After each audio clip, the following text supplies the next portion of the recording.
ঢাকা অবরোধের নামে ৮ বছর আগে এই দিনে হেফাজতে ইসলাম নামের সংগঠনটি মতিঝিল শাপলা চত্বর তার আশপাশের এলাকায় ব্যাপক তাণ্ডব চালায়। তাদের এই সহিংসতায় মারা যায় 11 জন। সেই সময় বায়তুল মোকাররম, পল্টন, দৈনিক বাংলা, মতিঝিল সহ আশপাশের এলাকায় বিভিন্ন স্থাপনায় আগুন দেওয়ার পাশাপাশি রাস্তার গাছ কেটে সড়কের ডিভাইডার উপড়ে ফেলে বিক্ষুব্ধ লোকজন। হামলাকারীদের হাত থেকে ফুটপাতের দোকান, এমনকি পবিত্র কোরআন শরীফও রেহাই পায়নি। অপারেশন শাপলা অভিযানের মাধ্যমে ছত্রভঙ্গ করে দেওয়া হয় বিশাল গণজমায়েত।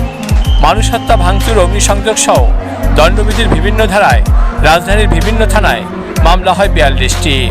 এর মধ্যে 7টি হত্যা মামলা। তৎকালীন হেফাজতে ইসলামের কর্মকাণ্ড ছিল মূলত সরকার পতনের জন্য, এবং সেই সরকার পতনের জন্য তৎকালীন বিএনপি জামাতের যে সংশ্লিষ্টতা, এটা কিন্তু এভিডেন্সিয়ালি আপনার সাক্ষ্য প্রমাণ দিয়ে এস্টাবলিশড। তো সেগুলোর মাধ্যমে আমরা মামলা চার্জশিট দাখিল করব। গোয়েন্দা কর্মকর্তা আরও জানান, গ্রেপ্তারকৃত আসামিদের 164 ধারার জবানবন্দি, ভিডিও ফুটেজ ও সাক্ষ্য প্রমাণের ভিত্তিতে অল্প সময়ের মধ্যেই কয়েকটি মামলার চার্জশিট দেওয়া হবে। কিছু কিছু মামলা আমরা চার্জশিট দিয়েছি, আর অনেকগুলো মামলা প্রায় রেডি এখন এই জন্য চার্জশিট প্রদান করবে। অনেকগুলো মামলা আমরা খুব দ্রুতই আমরা চার্জশিট দাখিল করব।